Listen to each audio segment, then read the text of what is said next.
Il n'est pas nécessaire que la majorité des gens soient éveillés pour que la situation s'améliore. Et voici pourquoi. En dehors de ceux qui sont rémunérés pour maintenir le narratif officiel, la majorité des gens resteront dans le déni. Et c'est facile à comprendre. Ceux qui ont accepté de se faire injecter peinent à reconnaître leur erreur par amour-propre ou peur rétrospective du risque insensé qu'ils ont pris. Ces personnes sont incapables d'admettre leur tort et, par conséquent, très réticentes à changer d'avis, encore moins à reconnaître leur erreur. Cela relève de la fierté humaine, qui n'est pas toujours bonne conseillère. Il est également plus confortable de rester dans le moule du narratif officiel. Beaucoup ont besoin d'un leader, d'un groupe ou d'un parti politique pour se sentir exister. Il est plus simple d'adhérer à une idéologie que de remettre en question les choses de manière critique. Le groupe ou le parti, souvent à court d'arguments solides, leur fournit des réponses simplistes et faciles à retenir. Et pour clore tout débat, il leur suffit de traiter l'interlocuteur de complotiste ou de fasciste. Nous sommes environ 25% à avoir compris la situation et seulement 10% à être réellement engagés dans la résistance. La bonne nouvelle, c'est que c'est suffisant. Il suffit de vouloir sortir du médiavers comme si bien développé par Alexis Haupt dans son livre Médiavers, médiathéisme et complosophisme, dont je vous mets le lien vers le résumé du livre à la fin de ce film. Le livre de Henry David Thoreau. La désobéissance civile traite principalement de l'importance de la conscience individuelle face à un gouvernement qui agit de manière injuste. Il propose une réflexion profonde sur la manière dont les individus doivent réagir face à des lois qu'ils estiment moralement répréhensibles. Selon Thoreau, lorsque les lois vont à l'encontre de la morale ou des droits fondamentaux, la désobéissance civile devient non seulement un droit, mais un devoir. Thoreau fait valoir que les individus ne doivent jamais sacrifier leur conscience aux injonctions du pouvoir. La loi ne doit pas toujours être respectée si elle est immorale, et il cite des exemples comme l'esclavage et la guerre contre le Mexique qu'il désapprouvait. Il soutient que chacun est responsable de suivre sa propre conscience avant d'obéir aveuglément à des lois injustes. En France et en Europe aujourd'hui, en appliquant cette réflexion à la situation actuelle, beaucoup estiment que certaines lois ou directives européennes ne respectent plus les intérêts des citoyens, que ce soit dans la gestion des finances publiques, les droits sociaux, l'immigration de populations criminogènes ou la gouvernance économique. Les citoyens se sentent trahis et abandonnés par l'État. Le contrat social est rompu. Les nations et les peuples maltraités par leurs propres dirigeants au service d'intérêts privés étrangers. Le refus de la collaboration passive.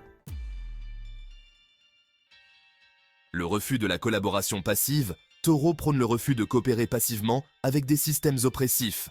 Pour lui, il est préférable de refuser de participer à des actions qui soutiennent l'injustice, quitte à en subir les conséquences. Il choisit ainsi, pour sa part, de ne pas payer ses impôts pour protester contre la guerre, préférant aller en prison plutôt que de financer ce qu'il considère comme immoral. En Europe, cette idée pourrait se traduire par des mouvements de désobéissance civile face à des décisions économiques ou politiques perçues comme néfastes pour la population. Un exemple pertinent aujourd'hui serait la réaction aux propositions de Michel Barnier d'augmenter les impôts, une mesure qui risque d'aggraver l'appauvrissement de la population française et de freiner encore plus l'économie. Ce genre de politique pourrait inciter certains citoyens à rejeter ces décisions ou à contester l'autorité qui les impose.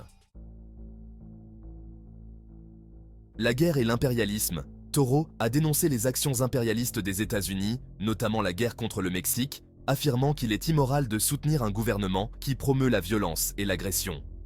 Les choses n'ont pas changé, sauf sous le mandat sans guerre de Trump. La réflexion de Thoreau sur la guerre pourrait être appliquée aux tensions géopolitiques actuelles en Europe, particulièrement la guerre en Ukraine et la question du soutien à des interventions militaires qui ne font pas consensus. Beaucoup de citoyens européens se posent des questions sur l'implication de l'Union européenne dans des conflits extérieurs ou la manière dont les gouvernements gèrent la sécurité nationale et les affaires étrangères. Thoreau inciterait à se demander si ces actions sont justes ou si elles servent des intérêts particuliers au détriment de la majorité. Le devoir de résister. Thoreau soutient que le changement ne se produit pas sans action. Il ne suffit pas d'être en désaccord avec une loi.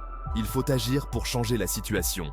Il préconise des actions non violentes mais directes, comme le boycott, la grève ou la manifestation. En France, où des mouvements de contestation comme les Gilets jaunes ont émergé pour dénoncer l'injustice économique, l'idée de taureau trouve un écho fort.